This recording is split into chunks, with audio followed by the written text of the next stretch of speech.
सबसे पहले आप सभी को मेरा प्यार भरा नमस्ते। मेरा नाम है सुमन और आप सभी का स्वागत है देवभूमि की इन खूबसूरत वादियों में।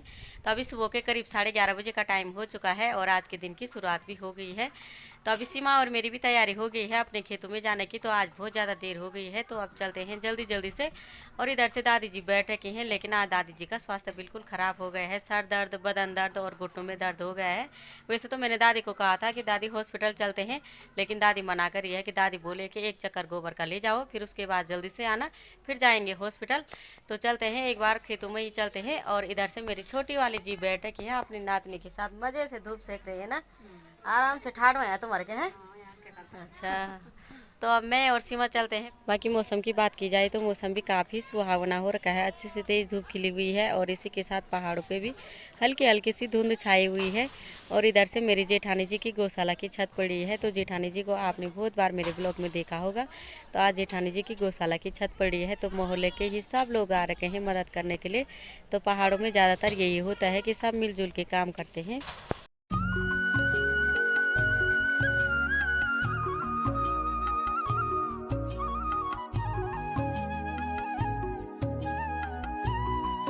तो चलिए जी, मैं यहाँ गौशाला पे पहुँच गई हूँ और यहाँ पे ये देखो सीमा ने कट्टे भी भर लिए हैं गोबर के और अपना भाड़ा भी लगा लिया है, साथ में मेरा भाड़ा भी लगा लिया है।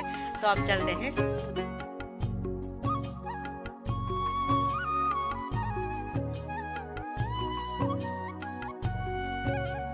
चलिए जी, अभी हम भी पहुँच चुके हैं अपने बुरसला के खेतों में। घर से और खेत तक का है रास्ता लगभग आधा किलोमीटर का, और वो भी ऐसे 50 केजी के कट्टे लेके आना है भाई गोबर का। बहुत ही भयंकर आफत आती है। और वैसे ही आज मैं जूते पहनना भूल गई हूँ, चप्पलों में आई ज़्यादा ही आफत आ गई है। और ये देखो आगे से सीमा ने गोबर फैलाना भी शुरू कर लिया है। तो अब मैं भी जल्दी जल्दी से गोबर फैला लेती हूँ और फिर मिलते हैं आपको जस्ट थोड़ी देर बाद में।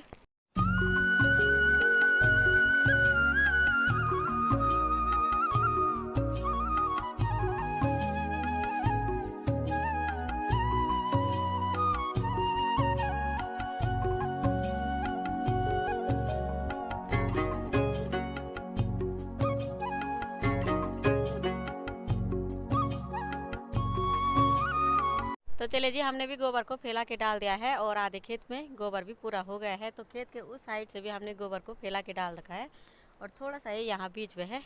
आप देखते हैं कि अभी फिर आते हैं कि नहीं आते हैं। बाकी हमने यहाँ ऊपर के खेत में भी गोबर डाल दिया है और एक छोटा सा खेत है वही सामने से, उसमें भी गोबर डाल दिया है। तो अब रह गए हैं यहाँ सिर्फ एक ही खेत और बाकी और जगह तो अभी 4-5 और खेत हैं। तो चलते हैं घर, देखते हैं कि एक दूसरा चक्कर भी लाते हैं कि नहीं लाते हैं।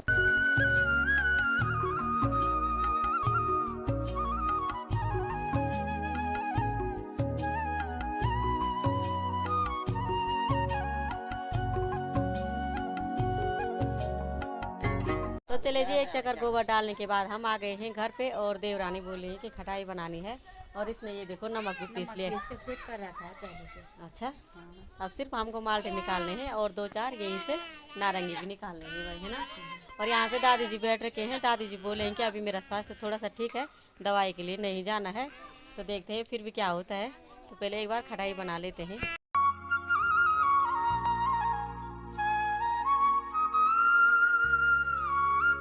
तो चलिए जी, यहाँ पे मैंने नारंगी निकालने के लिए ये सीढ़ी भी लगा ली है और देवरानी चली गई है माल्टे निकालने के लिए। तो अब चलते हैं 2-3 नारंगी निकाल लेते हैं।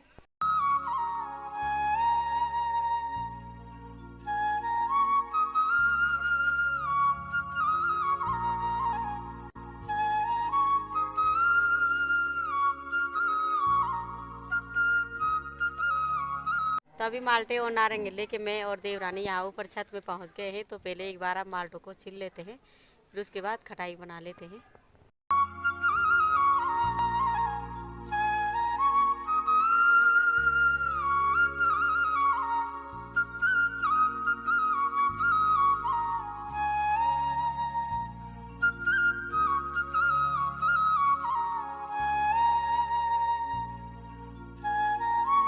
तो चलिए जी, मैंने और देवरानी ने खटाई भी बना ली है और देवरानी ने मेरे लिए कटोरे पे भी रख ली है।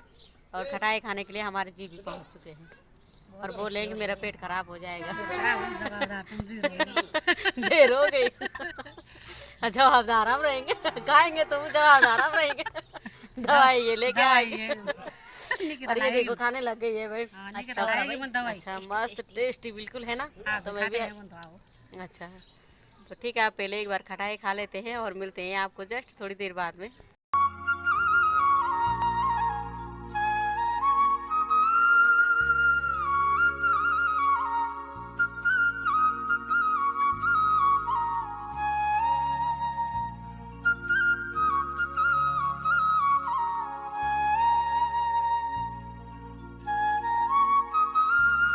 तो चलिए जी, खटाई खाने के बाद मेरी और सीमा की फिर से तैयारी हो गई है गोबर डालने की। तो अभी हम आ रखे हैं निकिता की गौशाला पे, अपनी छोटी वाली देवरानी की गौशाला से ले जा रहे हैं हम गोबर, क्योंकि यहाँ से और खेत तक का थोड़ा सा ही रास्ता है। तो इसलिए हमने सोचा कि अभी इसकी गौशाला से ले चलते हैं। और बाकी यहाँ नीचे से ये देखो सीमा ने गोबर, एक कट्टा गोबर का भी भर लिया है। तो अभी मेरी छोटी वाली देवरानी निकिता भी पहुँच चुकी है और ये भी गोबर डालने के लिए जा रही थी और अभी फिर से आ गई है। और ये देखो बकरी भी नीचे जाने लगी है उसके साथ, उसने पहचान लिया है ना। ये मेरी बुशोण आ गई है और ये देखो खाने के लिए कैसे कर रही है। तो चले जी, शाम के 5 बजे का टाइम भी हो गया है और हम भी 3-4 चक्कर गोबर के ले आए हैं खेत में। तो यहाँ नीचे से जो हमने आधा खेत छोड़ रखा था तो उसको भी हमने पूरा कर लिया है, और बाकी यहाँ ऊपर से भी एक खेत था तो इसको भी हमने पूरा कर लिया है। और अब रह गया है ये ऊपर वाला खेत।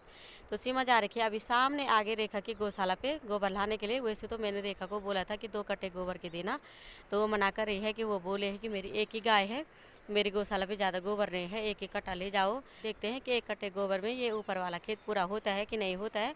अगर नहीं होगा तो फिर कल सुबह लाएंगे। बाकी सीमा ले आए हैं 1 कट्टा गोबर ऊपर के खेत में और देखते हैं 1 कट्टे में ये पूरा होता है कि नहीं होता है। थकान लग गई पूर्वे जाल। तो बाकी सीमा बोले कि रेखा की गौशाला पे सच में गोबर नहीं है। बोल भाई मैंने समझे झूठी बुनी है गो उन तो छाट छूट के बोल तक कदरी आज बोला होर क्या करनी।